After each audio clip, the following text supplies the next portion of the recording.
안녕하세요. 저는 남들은 상상도 못할 어마어마한 일을 겪은 30대 후반 여성 사연자입니다. 어쩌다 보니 자기소개가 거창해졌지만 그런 말이 아니면 달리 설명할 얘기도 없다 싶네요.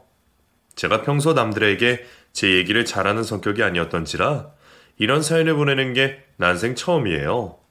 생각지도 않던 일을 하려니 걱정이 앞서지만 제가 겪어보니 살면서 가끔씩은 전혀 예상하지 못한 일들이 벌어지곤 하는 것 같습니다.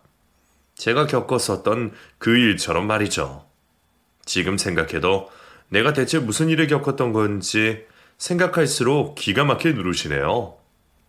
그래도 이제는 더 이상 과거에 발이 묶여 시간을 허비하지 않고 새 인생을 찾으려 노력하고 있습니다. 어떻게든 마음을 다잡아보려 노력하고는 있지만 그렇다고 해서 제 상처가 아주 없어지는 건 아니더라고요.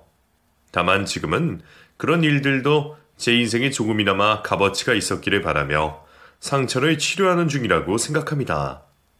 분명 시간이 걸리겠지만 그래도 저는 포기하지 않고 보란듯이 새 삶을 살아보려 노력하고 있어요. 그런 노력의 연장선상에서 이렇게 사연을 보내게 되었죠. 여러분들이 제 사연을 듣고 저를 응원해 주신다면 제가 좀 더 용기를 얻을 수 있을 거라 믿으며 이렇게 사연을 보내봅니다. 제 사연은 저와 남편에 관한 이야기입니다. 대체 어디서부터 어떻게 얘기를 해야 할지 당황스럽지만 제가 남편을 만났던 오래전 이야기부터 시작해야겠네요. 10년이면 강살이 바뀐다던데 제가 남편을 처음 만났던 것은 10년도 훨씬 지난 일이었습니다. 그리고 그 사이 바뀐 강산처럼 제 상황도 많이 달라졌죠. 성격도 생각도 더 이상 20대 시절의 제가 아니니까요. 지금은 충격받을 일을 겪어도 어떻게든 다시 일어선 저였지만 아마 20대 시절의 저였다면 그러지 못했을 거라 생각합니다. 제 스스로 그렇게 생각할 정도로 당시에는 제가 너무 세상 물정을 모르고 순진하기만 했다 싶네요. 그 시절 저는 사랑과 행복을 바라던 청춘이었습니다. 아직은 미처 현실을 다 알지 못해서 어딘가에 영원한 사랑이 있을 거라 믿었던 저는 한 남자를 만났고 저를 너무나 사랑한다는 그 사람의 말을 진심으로 믿었습니다. 제가 마음을 믿어 의심치 않았던 그 사람이 바로 제 남편이었죠.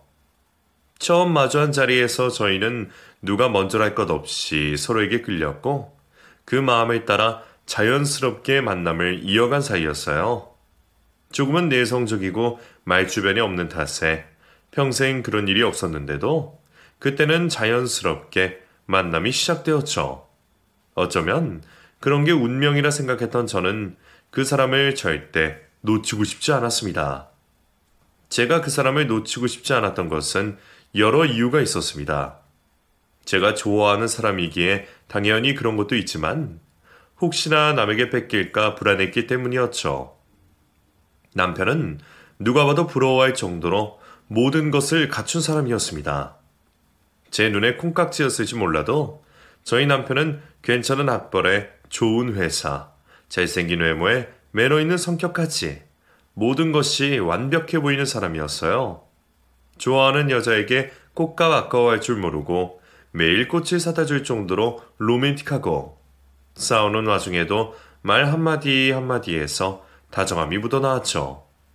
그런 사람이라면 아마 모든 여자들이 바랄 만한 남자였을 겁니다. 제가 남편과 연애를 시작하고 주변 사람들은 모두 저를 부러워하고 남편의 칭찬을 하기 바빴습니다. 잘 배우고 잘 자란 티가 나는 남자였기에 남들이 봐도 딱히 흠잡을 만한 부분이 없었거든요. 주변에서 그런 말을 자꾸 듣다 보면 제 스스로도 최면에 걸리듯 그 사람이 완벽한 사람이다 싶은 생각이 들게 되어 있어요. 거기다가 남편은 저와 취미나 취향도 잘 맞았고 화 한 번 낼 줄 모르는 다정한 성품이었기에 그런 사람과 결혼을 한다면 저는 평생 걱정이 없을 거라 생각했죠. 모든 게 완벽해 보이는 그런 남편의 유일한 흠은 아버지가 일찍 돌아가셔 홀어머니 밑에서 자랐다는 것 뿐이었습니다. 사실 그것도 어떻게든 단점을 꼽자면 그렇다는 거지 워낙 잘난 남자에게 그런 건 흠이라 생각되지도 않았을 거예요. 제게도 그런 남편의 가정 환경은 큰 걱정거리가 되지 않았습니다. 오히려 아버지 없이 자랐다는 가슴 아픈 사연을 듣고는 그 사람이 더 좋아졌으니까요. 아버지 없이도 잘 자라준 남편이 참 기특해했고 혼자 자식을 길러내신 어머니가 참 대단하다 싶었죠. 그래도 다행히 남편이 아버지가 없다고 어려운 형편에서 자란 건 아니었어요. 어머님의 친정에 여유가 있었던 탓에 일찍 사별하신 뒤에도 친정의 도움으로 부족함 없는 환경에서 아들을 기르셨거든요. 하지만 그렇다고 해서 평생 재혼 생각 없이 오로지 자식만을 위해 희생하셨을 어머님의 노고가 없는 건 아니었습니다. 남편 역시 연애 시절부터 어머니의 고생담을 자주 얘기하고 자기 어머니를 가장 존경한다 했거든요. 그래서인지 두 모자 관계는 누구보다 끈끈해 보였고 결혼 전에는 그런 모자 사이가 부럽기도 했었어요. 자식에게 무슨 일이 있던 물불 안 가리고 나설 것 같은 어머니의 사랑이 참 대단하다 생각했죠. 그래서 저는 저희가 결혼을 하면 저도 시어머니와 친딸처럼 잘 지내봐야겠다며 시어머니께 잘 보일 생각만 하고 있었습니다. 그렇게 저희가 결혼을 약속하고 저는 처음으로 시어머니를 찾아뵙게 되었습니다. 저는 딸 같은 며느리가 되고 싶었지만 시어머니는 저의 바람처럼 제게 다정하게 대해주지는 않으셨어요. 그렇다고 저희를 반대하시거나 제가 싫은 티를 내지도 않으셨지만 보통의 어머니들과 다르게 무척이나 딱딱하고 경직된 모습이셨습니다. 혼자 자식을 키우려면 그 정도로 하셔야 하는 건지 딱딱해 보이던 시어머니는 제게 처음부터 며느리는 며느리일 뿐이라며 과한 도리를 바라지도 않으셨고 아주 가까워질 여지도 주지 않으셨어요. 그런 시어머니와의 관계는 결혼 후에도 마찬가지였습니다. 시어머니가 왠지 저를 싫어하시는 건 아닌가 걱정이 되었지만 남편은 그런 건 아니라며 저를 다독여 주었죠. 원래 어머니 성격이 무뚝뚝하시다니 그러려니 하다가도 가끔은 저한테 너무 냉담하신 어머니 때문에 남몰래 속이 상했던 적도 꽤 많았어요. 제가 아무리 노력해도 별로 좋아하지 않으신다 싶었거든요. 원래 성격 때문이라고 하기에는 아들에게만은 너무나 다정한 어머니셨기에 제가 더 그렇게 느꼈을지도 모르겠습니다. 시어머니는 제 앞에서는 웃음기 하나 없으시다가도 아들만 오면 표정이 밝아지셨어요. 대놓고 감정을 드러내지는 않으셨지만 저와 남편에 대한 태도는 확실히 달라 보였죠.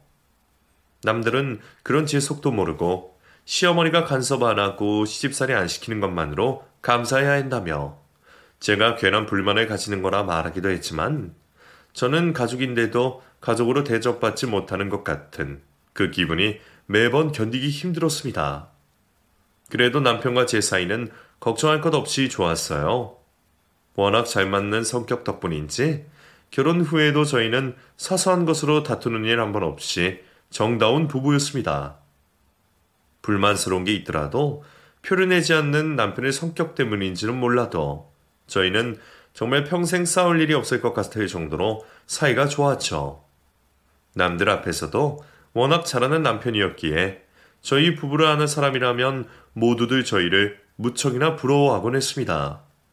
다들 입을 모아서 하나같이 저희 남편 같은 사람이 없다며 제가 결혼을 잘했다고 말해주었죠.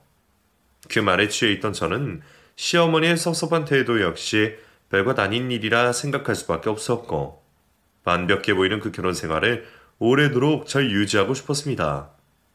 어쩌면 그래서 저도 일부러 남편에게 맞추고 알게 모르게 제 욕심을 포기하고 살았는지도 모르겠어요. 그중 가장 아쉬워했던 게 바로 아이 문제였습니다. 사실 저는 어릴 적부터 아이들을 무척이나 좋아했고 한때는 어린이집 교사를 꿈꿀 정도로 아이들을 예뻐하곤 했었어요. 그랬던 제 성격 탓에 저는 결혼을 하고 하루빨리 아이를 가지고 싶은 마음이 있었죠. 물론 남편과 사이가 좋았기에 1년 정도는 신혼기간을 보내려 했지만 아무리 늦어도 2년 안에는 꼭 아이를 낳고 싶었습니다. 저는 20대 후반에 결혼을 했고 이제 곧 30이 코앞인지라 그 전에 아이를 가지고 싶었어요. 하지만 남편은 아이 생각이 별로 없어 보였습니다.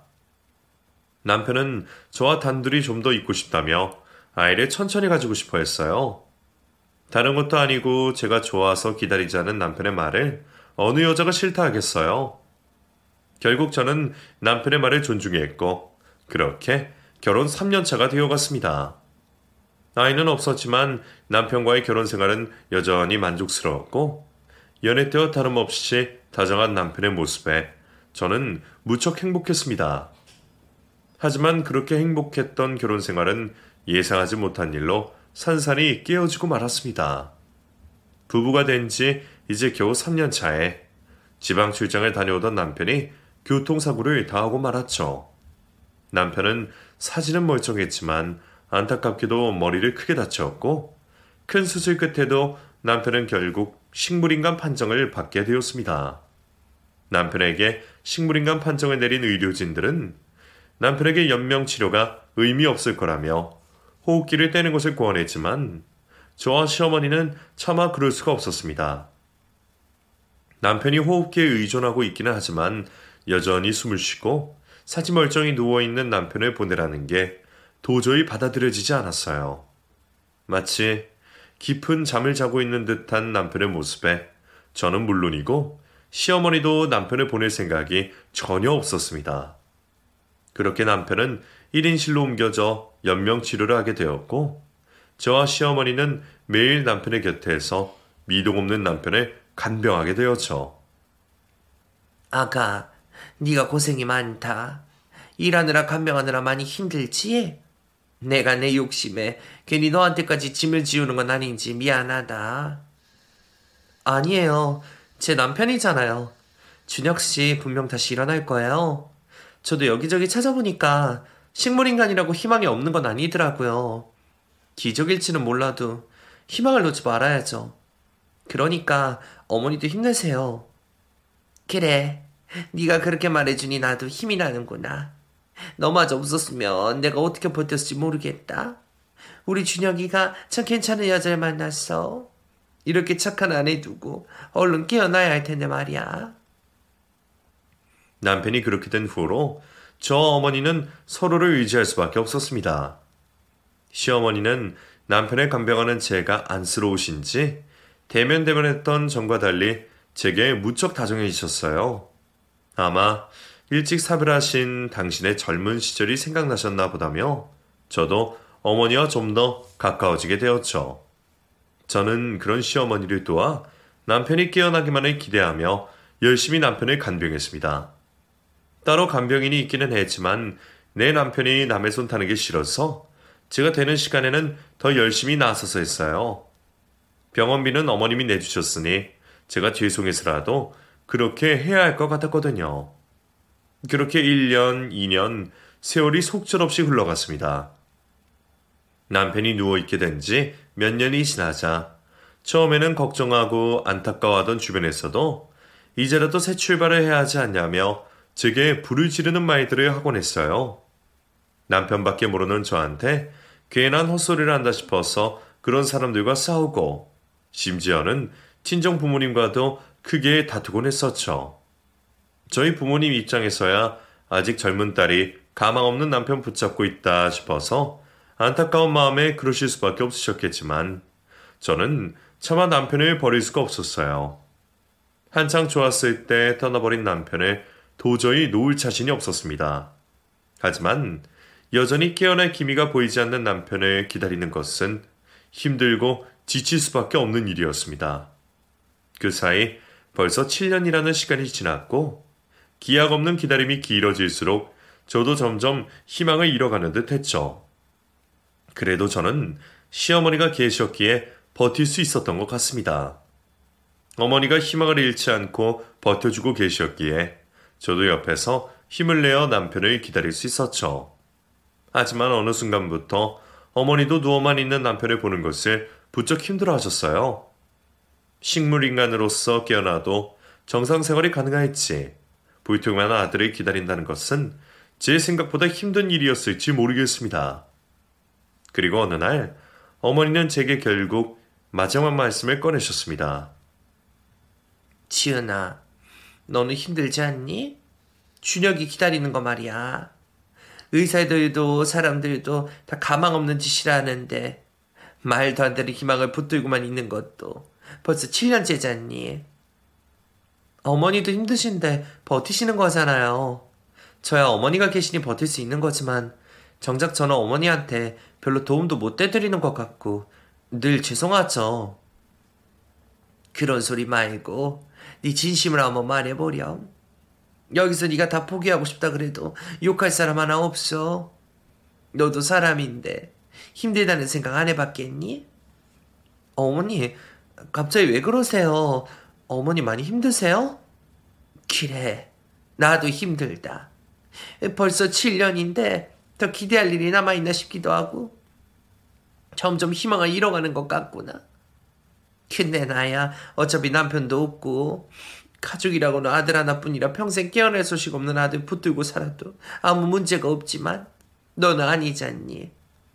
7년이 지났어도 너는 아직 30대이고 네 인생은 아직 한참 남지 않았겠니?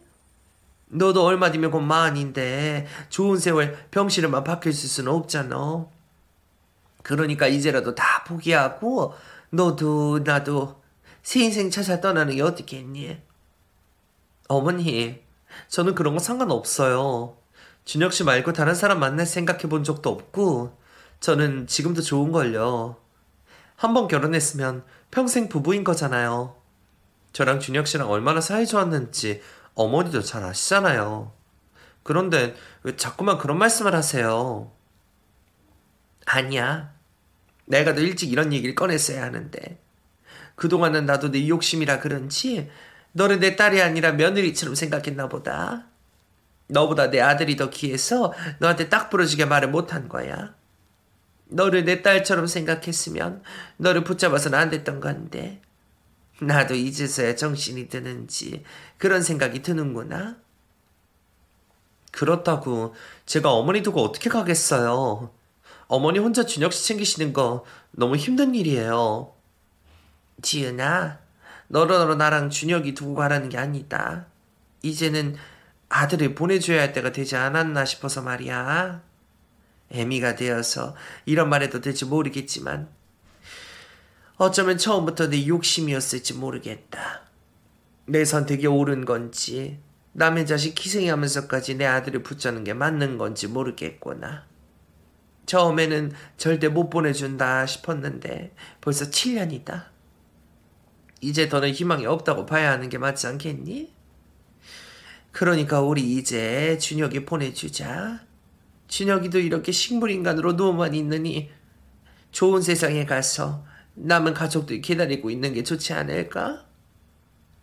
저도 그런 생각을 해보지 않은 것은 아니었지만 시어머니 입에서 듣게 되는 것이 꽤 충격적이기도 했습니다.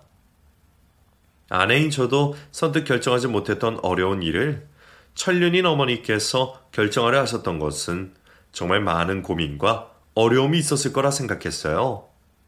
어쩌면 어머니 혼자 그런 결정을 내리시게 한 것이 며느리로서 불효가 아닌지 싶은 생각마저 들었죠. 저는 두려워서 차마 꺼내지 못했던 얘기를 시어머니가 꺼내셨지만 저는 그 일을 고민하면서도 쉽게 결정을 내릴 수는 없었습니다. 현실적으로 그게 맞는 거라 생각하면서도 아직 사랑하는 남편을 쉽게 보낼 수가 없었으니까요. 당시의 심정으로는 나는 절대 못 보내겠다고 되려 시어머니를 말리고 싶었지만 어머니께서 얼마나 피눈물을 머금고 내리신 결정일까 싶은 생각에 차마 그 앞에서 대꾸를 할 수가 없었습니다. 그래서 저는 애써 말을 아끼고 생각해보겠다는 대답만 하며 착잡한 심정으로 남편이 없는 빈집으로 돌아갈 수밖에 없었죠. 복잡한 마음으로 집을 들어서서 그런지 문득 그런 생각이 들었어요. 어쩌면 내가 정말 미련으로 남편을 붙잡고 있었던 게 아닐지, 희망 없는 남편에게 억지 기적을 바랐던 게 아닐지 말이죠. 어느새 같이 산 세월보다 떨어져 산 세월이 훨씬 길었던 우리 부부였기에 그 사이 저희 부부가 같이 살던 신혼집은 비워주고 저 혼자 이사를 했었습니다. 이사를 오고부터 여태 살았던 이 집은 오로지 제 흔적밖에 남지 않았죠. 주인 없는 남편의 물건들은 전부 박스에 담겨 창고에 쌓여 있었고 그래도 나한테 남편이 있다며 구색을 맞춘 남편의 흔적들은 빛바랜 결혼사진이 전부였네요. 죽은 사람을 기리는 것도 아니고 남편의 생명력이라고는 전혀 찾아볼 수 없는 그 집에서 저 혼자 살아 돌아올 수 없는 남편을 기다린 것은 미련이 아니면 집착이 아닐까 싶은 생각이 들었습니다. 시어머니에게서 그 말을 들은 날부터 저는 마음이 복잡해 제대로 일상생활을 할 수도 없었어요. 도저히 일도 손에 잡히지 않았고 밥맛도 없고 제대로 잠도 잘 수 없었죠. 내 결정으로 남편의 생사가 갈린다는 것이 차마 선택하기 어려운 일이었습니다. 왜 나한테 그런 시련이 닥쳤을지. 차라리 남편이 그때 사고로 죽었더라면 이런 고통스러운 일은 겪지 않아도 되었을 거라며 한탄스럽기까지 했어요. 너무 이기적인 마음이라 차마 누구에게 터놓지도 못하고 그렇게 저 혼자 끙끙대며 남편의 마지막을 고민할 수밖에 없었습니다. 그렇게 제가 고민하는 사이 시어머니는 점점 더 힘들어하셨어요. 지은아, 자꾸 고민만 난다 해서 일이 해결되는 게 아니잖니. 이런 일은 늘 결단이 필요한 거야. 지금이야 준혁이 때문에 힘들고 고민된다 해도 너도 앞으로 살 날이 한참인데 미래도 생각해야지. 나라고 이런 결정이 쉬웠겠니? 나도 참 수없이 생각하고 고민해서 말한 거다. 그러는 사이 이미 마음의 정리도 했고. 그런데 네가 이렇게 결정 못하고 갈팡질팡하면 내가 더 힘들어져. 나 너 절대 원망 안 한다. 당장 준영이 잊고 살겠다 그래도 욕 안 해. 그러니까 우리 모두를 위해서 옳은 선택하자꾸나. 결국 저는 시어머니 말씀대로 모두를 위한 선택을 하기로 했습니다. 오래전 보내줬어야 하는 사람을 억지로 붙들고 있었던 것뿐이라며 지난 7년 동안 남편과 헤어질 연습을 했다고 생각하기로 했죠.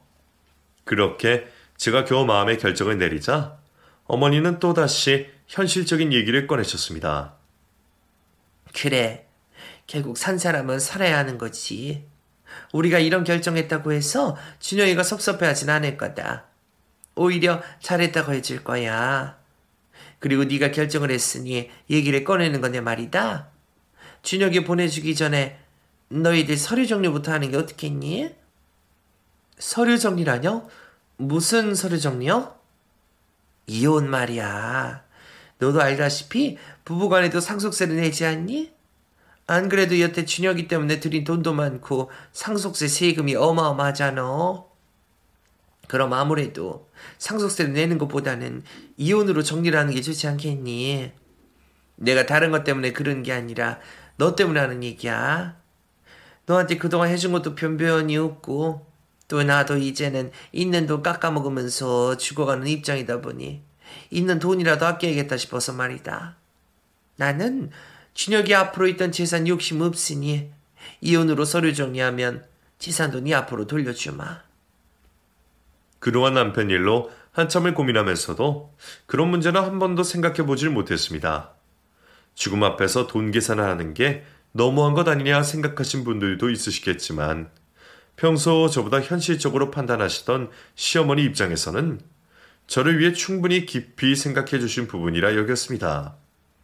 그렇게까지 생각을 해주신 시어머니께는 괜히 죄송했고 더욱 감사한 마음이기도 했죠.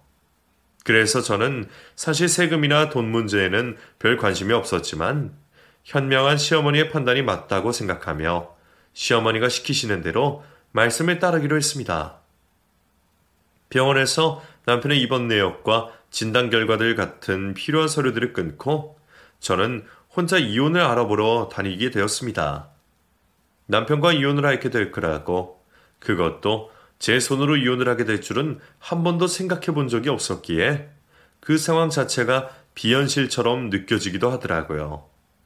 제가 잘못하는 것도 아닌데 괜히 남편에게 미안하기도 하고 이혼 정리를 하고 나면 정말 다 끝이 나는 건지 여러모로 괴롭고 복잡한 심경이었죠. 하지만 해야만 하는 일이었기에 저는 최대한 마음을 다잡으며 혼자 남편과 이혼을 하게 되었습니다. 그리고 얼마 뒤 저희는 정말로 서류상 남이 되었죠. 더 이상 가족관계 증명서에 보이지 않는 남편의 흔적에 기분이 이상했습니다. 겨우 서류 쪼가리일 뿐인데 완전히 남편과 헤어진 것 같더라고요. 서류 정리가 끝이 났으니 이제 곧 남편을 정말로 보내줘야 하는데 저는 순간 감정에 치우쳐 남편을 영영 보내지 못할 것 같은 기분이 들었습니다. 하지만 시어머니는 그런 저를 다독이셨고 이제는 더 돌이킬 수도 없는 일이라 말씀하셨죠. 저보다 힘드실 시어머니 앞에서 눈물을 쏟을 수 없던 저는 혼자 몰래 숨죽여 울 수밖에 없었습니다. 겨우 몇 년짜리 인연을 가지고 이렇게 애달아하는가 싶기도 했지만 그건 우리 부부 사이에 좋은 기억밖에 없어서 그러지 싶었어요. 그렇게 시어머니와 상의하여 남편을 보내주기로 한 날을 결정하고 시어머니는 그때까지 제게 병원에 찾아오지 못하게 하셨습니다.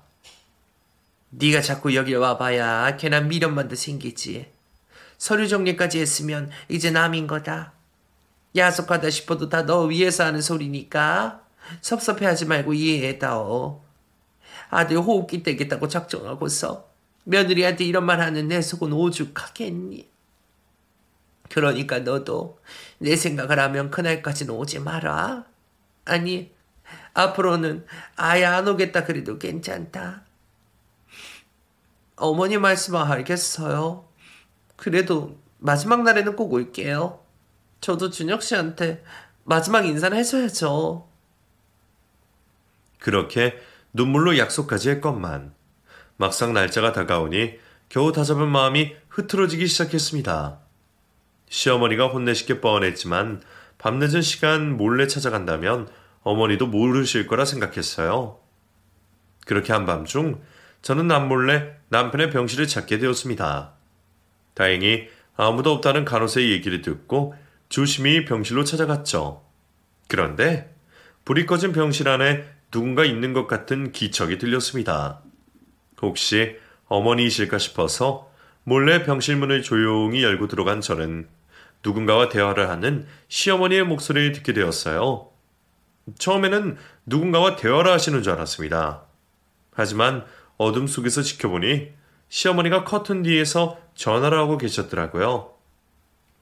대체 왜 거기서 그러고 계시는지 몰랐지만 남들에게 들리면 안 될 일인 건지 조심스럽게 통화하시는 시어머니의 대화 내용을 저도 자연스럽게 귀 기울일 수밖에 없었습니다. 그래, 이미 서류 정리는 끝났으니 남이지? 우선 내 호흡기 뗄 거라고 말해놨는데 얘가 내 말을 믿을지 모르겠다. 여차하면 못 보여주겠다 하고 숨겨야지 뭐. 다른 병원으로 옮기려고 했던 건 당장 어렵게 됐다. 아무래도 중환자 이송이 쉽지 않아서 말이야. 처음에는 어머니가 대체 무슨 말씀을 하시나 싶었는데 그 통화가 이상하게 저와 관련된 것 같다는 기분을 지울 수가 없었어요. 평소에는 그렇지 않던 저도 그때는 왜 그랬는지 모르겠지만 아무래도 이상한 통화 내용에 전화를 엿들을 수밖에 없었습니다. 그리고 저는 상대편이 누구인지 그 대화가 무슨 내용인지는 한참을 귀 기울여 듣고서야 대충 짐작을 할 수 있었습니다. 그래, 아가 너도 그동안 고생 많았다. 우리가 처음에는 좋지 않았지만 이제는 식구가 되었으니 옛일은 잊고 잘 지내보자꾸나. 그래야 준혁이한테도 시호한테도 미안하지 않지. 순간 저는 제 귀를 의심했습니다. 시어머니가 아가라고 부를 대상이 저 말고 또 누가 있을까 싶었기에 역시나 그 전화가 이상하다는 생각을 지울 수 없었죠. 그런데 뒤이어 나온 시어머니의 말소리에 저는 떨어지는 심장을 부여잡아야 했습니다. 그래, 너도 전에 섭섭했던 건 잊어버리렴. 너도 자식 낳아 키워보니 알겠지만 부모 마음이란 게 그렇지 않니? 내 아들 누워있는 와중에 내가 깊이 생각을 못했다. 차라리 그때라도 사실을 알리고 정리를 했어야 하는데. 그래도 이제 나한테는 아가 너랑 시우밖에 없다. 그러니 얼른 시우 준혁이 호족에 올리고 제대로 맞아줘야지. 아닐 거라고. 그럴 리가 없다고 몇 번이나 생각을 고쳐 먹어봤지만 그 대화 내용의 결론은 하나였습니다. 누군지 모르는 그 여자와 제 남편이 보통 관계가 아니라는 거였죠. 게다가 그 둘 사이에는 시우라는 아이도 있는 것 같았습니다. 남편이 식물인간으로 누워있는 지가 7년인데 어떻게 둘 사이에 아이가 있을 수 있는 건지 순간 저는 사고 직전 조금 이상했던 남편의 행동들이 다시금 떠오를 수밖에 없었어요. 뭔가 달라진 것 같다고 느꼈던 여자의 감이 틀리지 않았던 모양입니다. 그 짧은 찰나 얼마나 많은 생각을 했던지 무려 7년 전의 기억이 생생히 떠오를 정도였죠. 분명 뭔가 있다고 확신한 저는 소름 끼쳐 덜덜 떨리는 몸을 주체할 수 없었습니다. 결국 저는 더 이상 그 대화를 숨죽여 듣고 있지 못했고 제가 그 자리에 있다는 것을 시어머니께서도 알게 되셨어요. 치은아, 네가 여긴 어쩐 일이야? 언제부터 거기 있었니? 이러려고 저한테 이혼하라고 하신 거예요? 준혁 씨 보내려고 마음먹으신 것도 다 가짜였어요. 그래 놓고 저한테 결정하라고. 그 괴로운 선택 강요하신 거예요? 하고 싶은 말은 너무나 많았지만 배신감에 몸이 떨리던 저는 제대로 말도 할 수 없었습니다. 7년간의 억울함을 대체 어디서부터 말해야 하는지 알 수 없었죠. 지은아, 너 설마 내 얘기 들었니? 세상에, 그렇게 오지 말라 했을 때 말을 들었어야지. 다 좋자고 한 일인데 이렇게 되면 무슨 소용이니? 그게 무슨 말이에요? 이 사람 정말 바람피고 있었던 거예요? 시우는 누구예요? 누군데 준혁 씨 오족에 올래요? 그리고 그 여자는 대체 누구길래 어머니가 며느리처럼 대하시는데요? 저더러는 인연 끊자 그러시더니 이제는 시우라는 애랑 그 여자랑 가족을 꾸리실 생각이신가 봐요? 어머니, 처음부터 알고 계셨어요? 다 알고 계시고도 그동안 저한테 한마디도 안 하시고 여태 저를 남편 옆에 묶어놓으셨던 거냐고요.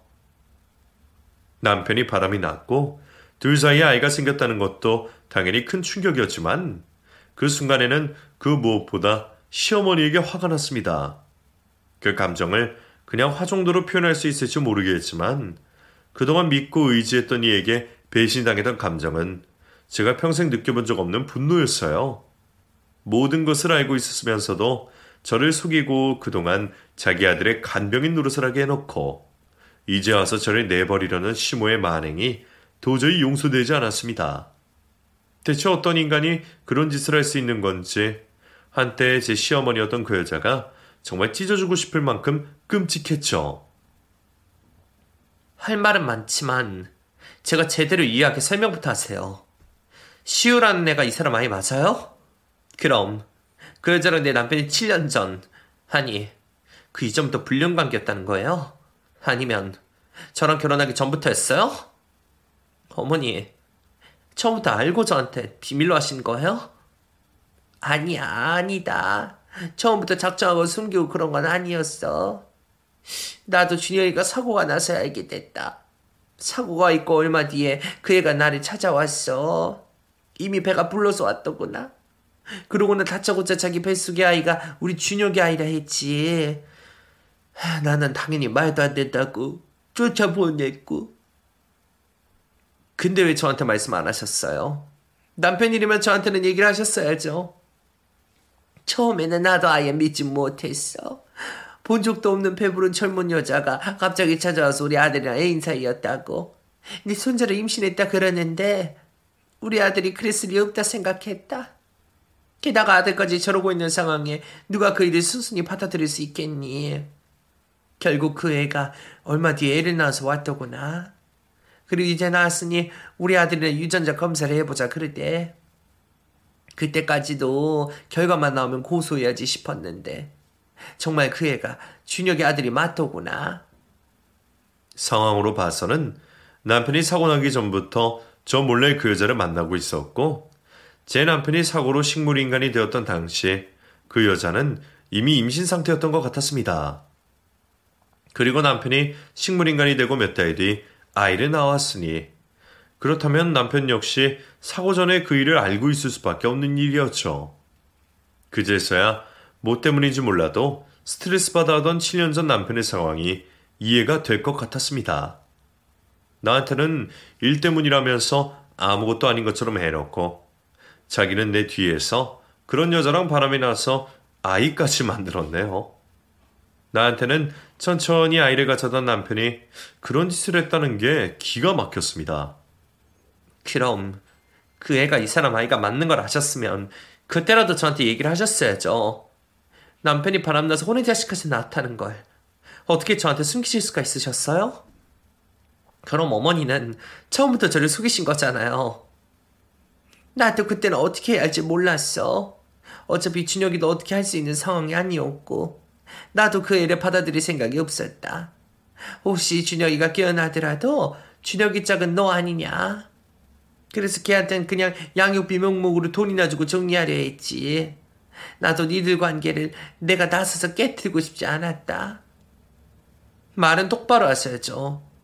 우리 사이를 깨고 싶지 않았던 게 아니라 아들 돌볼 사람 놓치고 싶지 않았던 거 아닌가요? 그동안 시모가 나한테 잘해주려 했던 것이 미안함이 아니라 죄책감이었다는 걸 그때야 알았습니다. 남편이 무슨 짓을 벌였는지도 모르고 그런 놈을 안타깝다며 7년이라는 세월 동안 식물인간 남편을 간병하고 기다렸던 것을 생각하니 제 인생이 너무 억울하고 분했습니다. 남편의 잘못을 알았더라면 저는 그 인간에게서도 정을 떼고 진작 새 인생을 찾아 나서겠죠. 애초에 이혼도 남편의 생사결정도 제가 고민해야 할 필요가 없던 것이었습니다. 그걸 뒤늦게서야 알게 된 저는 밀려오는 배신감에 미칠 것 같았어요. 아내 두고 바람나서 아이까지 낳은 놈도 중후스러웠지만 나를 자기 아들 옆에 묶어놓기 위해서 사람을 기만하고 몇 년이나 나를 속인 시모에게 환멸이 났죠. 결국 시모는 여태 저를 속여 7년을 간병이처럼 부려먹고는 이제는 자기 손자를 받아들이겠다며 저의 남편과 이혼시켰던 것이었습니다. 그런데 문득 왜 이제 와서 그런 일을 벌였나 궁금해지더라고요. 정말 자기 아들을 보낼 생각이 없으면 앞으로도 제게 비밀로 한 채 계속 간병을 시켰으면 될 텐데 말이에요. 그럼 이제 와서 이혼시킨 건 무슨 이유예요? 처음부터 아들 보낼 생각도 없었죠. 아들밖에 모르는 당신이 그런 생각을 했다는 것부터 의심을 했어야 하는데 나한테 아들을 보낼 거라고 속여서까지 이혼시켜야 했던 이유가 대체 뭐예요? 미안하다 정말. 내가 너한테 무슨 할 말이 있겠니? 아까 말했다시피 나도 처음부터 그 애들을 받아들이려 했던 건 아니었다. 그래서 준혁이 호적에 올려달라는 말도 들어오지 않았고 처음에는 도의적인 차원에서 양육비만 지원하고 남처럼 살으려고 했는데 시간이 흐를수록 그 애가 눈에 밟히더구나. 아무리 밖에서 나왔다 그래도 내 피줄인데 말이야. 우리 준혁이가 누워있는 시간이 길어질수록 자꾸만 그 애에게 미련이 생겼어. 그래서 이제라도 아이를 위해서 아이를 준혁이 호적에 올려주려고 그런 거야. 아이를 위해서라도 준혁이를 위해서라도 걔한테 김치성을 줘야지. 시모가 이제 와서 저를 떼내려 한 것은 결국 시우라는 남편의 아이 때문이었습니다. 시모가 반대해서 그동안 친모 호적에 올라있던 아이가 이제 곧 학교에 들어가게 되니 그 전에 아이 아빠 호적에 올려서 자기 손자에게 자기 아들의 성을 물려주고 싶어서 그랬던 거였죠. 그래서 나한테 고민할 시간도 안 줬던 건지 싶은 생각에 더 기가 막혔습니다. 시어머니는 의식적으로 저한테 미안하다는 말을 하면서 그 하는 말은 결국 자기 식구 감싸기에 불과했어요. 비밀을 간직하고 나를 속이는 와중에 내 생각을 한 번이라도 했는지 자신의 아들과 손자만 걱정하는 시모의 태도에 진절머리가 날 것 같았습니다. 시모의 농간에 제대로 놀아난 저는 참을 수 없는 화가 치밀어 올랐고 그동안 남편과 시어머니를 위해 흘린 눈물이 진실을 마주하고서 완전히 들어가 버린 기분이었습니다. 감정이 식는다는 게 뭔지 그때서야 알 것 같았죠. 남편을 너무 사랑해서 절대 보낼 수 없을 것 같았던 제가 이제는 그놈의 호흡기를 제 손으로 떼버리고 싶은 마음이었습니다. 그런데 한편으로는 오히려 감정 정리를 하게 해줘서 고맙다고 해야 할지 이제는 정말로 그런 집안을 버리고 제대로 새 출발을 할 수 있을 것 같은 기분이었어요. 하지만 그렇게 끝낼 수는 없었습니다. 저의 7년이 억울해서라도 시모와 그 상간녀를 가만히 둘 수 없었죠. 이미 지난 시간에 돌이킬 수는 없지만 취소한 그동안 내가 속아서 했던 노력에 대한 보상은 받아야겠다 싶었습니다. 결국 저는 그 일을 그냥 덮지 않고 소송을 알아보게 되었어요.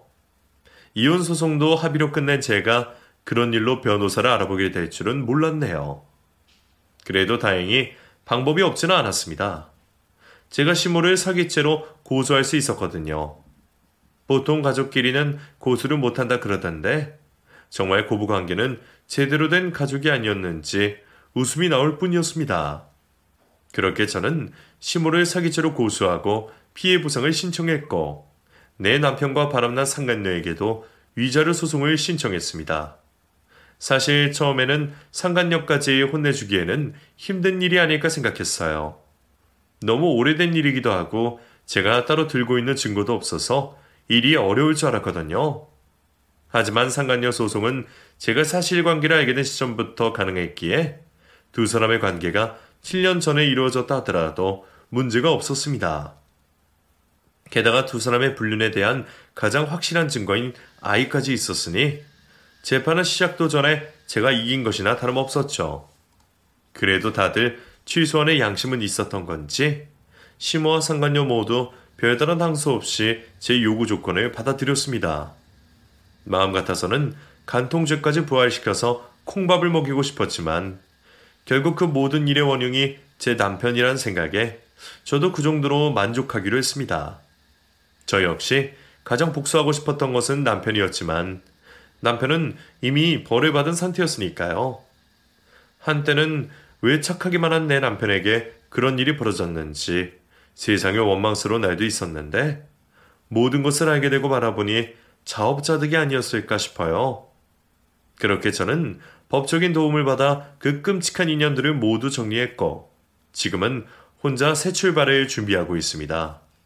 뭐를 거창하게 한다기보다 마음을 가볍게 먹고 모든 것을 감사하게 바라보려 노력하고 있어요. 아직은 문득문득 억울한 마음이 들지만 언젠가는 모두 괜찮아질 거라 생각하며 여러분들의 응원을 기다리겠습니다. 감사합니다.